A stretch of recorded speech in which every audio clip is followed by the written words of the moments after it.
স্বৈরাচারী প্রেতাত্মাদেরকে আপনারা গ্রেফতার করতে পারছেন না। আমাদের এই আন্দোলনে প্রায় 1500 আপনার শহীদ হয়েছে, আপনারা 1500 জনকে গ্রেফতার করতে পারেন নাই। আপনারা 30,000 আমাদের আহত হয়েছে, আপনাদের গ্রেফতার থেমে গেছে। আজকে আওয়ামী ফ্যাসিস্টরা আজকে বিভিন্ন জায়গায় সংগঠিত হচ্ছে, আপনারা তাদেরকে আশ্রয় এবং প্রশ্রয় দিচ্ছেন।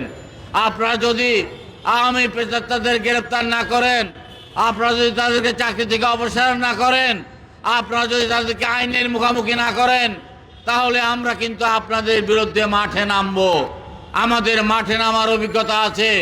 আমরা ওই রক্ত পিপাসু শেখ হাসিনার বিরুদ্ধে আমরা মাঠে নেমেছি, রক্ত দিয়েছি। আমরা জেল জুলুম নির্যাতনে বিগত স্বৈরাচারী সরকারের আমলে যারা গুম খুন দুর্নীতির সাথে জড়িত ছিলেন, যারা রাতের ভোট দিনের ভোট রাতে করেছেন, তাদেরকে অপসারণ এবং গ্রেপ্তারের দাবিতে আমাদের আজকের এই বিক্ষোভ সমাবেশ। বন্ধুরা আমার, আমরা 15 বছর ধারাবাহিক আন্দোলন সংগ্রাম করে আমরা অগাস্টের রক্তাক্ত বিপ্লবের মাধ্যমে খুনি শেখ হাসিনাকে আমরা বাংলাদেশের মাটি থেকে বিতাড়িত করেছি। আমরা একটি অন্তর্বর্তীকালীন সরকার প্রতিষ্ঠা করেছি। আমরা এই অন্তর্বর্তীকালীন সরকারকে আমরা আহ্বান জানাচ্ছি, আপনারা অতি দ্রুত নির্বাচন দিয়ে রাজনৈতিক দলের হাতে ক্ষমতা হস্তান্তর করে আপনারা স্ব ক্ষেত্রে আপনারা ফিরে যান।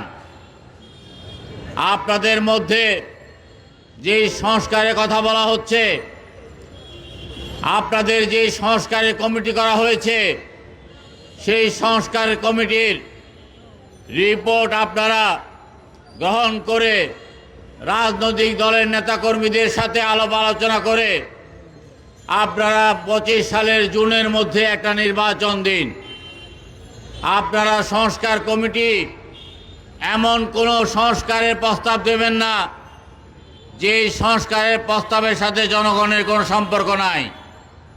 আমরা আন্দোলন করেছি, সংগ্রাম করেছি, আমরা দেখতে পাচ্ছি আপনারা নাকি প্রস্তাব দিচ্ছেন যে ভোটার তালিকায় 17 বছরের কিশোরদেরকে আপনারা অন্তর্ভুক্ত করতে হবে।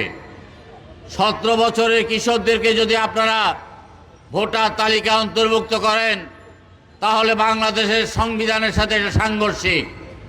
কারণ 18 বছরের নিচে যারা আছেন তারা কিশোর, তাদেরকে কিশোর আইনে বিচার করা হয়। তারা অপরাধ করলে কিশোর সংশোধনীতে পালন করা হয়, তাদের জন্য আলাদা আইন আছে। কিন্তু আপনারা বাংলাদেশের সংবিধানকে আপনারা লঙ্ঘন করে 17 বছরের জন্য যদি আপনারা ভোটার তালিকা অন্তর্ভুক্ত করেন, এটাতে আমরা একটা ষড়যন্ত্রের গন্ধ দেখছি। আমরা এতদিন যাবৎ আমরা দেখেছি যে নির্বাচনে যিনি প্রার্থী হতে পারবেন তার ন্যূনতম বয়স হতে হবে 25 বছর। আপনারা প্রস্তাব দিচ্ছেন যে নির্বাচন করতে হলে 21 বছরের মধ্যেই নির্বাচন করতে পারবেন। আপনারা দেশটাকে একটা কচি কাঁচার সংসদ করতে চান? আপনারা কি দেশটাকে একটা কচি কাঁচার হাতে তুলে দিতে চান? আপনাদের উদ্দেশ্য নিয়ে আমাদের সন্দেহ আছে, আপনাদের উদ্দেশ্য নিয়ে আমাদের আশঙ্কা আছে, আপনাদের উদ্দেশ্য নিয়ে আমরা হতাশা ব্যক্ত করছি।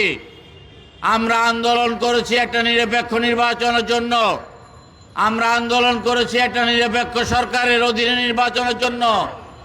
আজকে আপনাদের সরকারকে আমরা নিরপেক্ষ সরকার হিসেবে মনে করতে পারি না। আপনাদের সরকারের অনেক উপদেষ্টার মধ্যে রাজনৈতিক খায়েশ জাগিয়েছে। আপনাদের অনেক উপদেষ্টা আছে ক্ষমতাকে প্রলম্বিত করার জন্য আজকে নানা রকম ষড়যন্ত্রে লিপ্ত আছে। আমরা স্বৈরাচারী শেখ হাসিনার ষড়যন্ত্রে মোকাবেলা করে আমরা রাজপথে ছিলাম। আপনাদের ষড়যন্ত্রকে উৎখাত করতে আমাদের বেশি দিন সময় লাগবে না।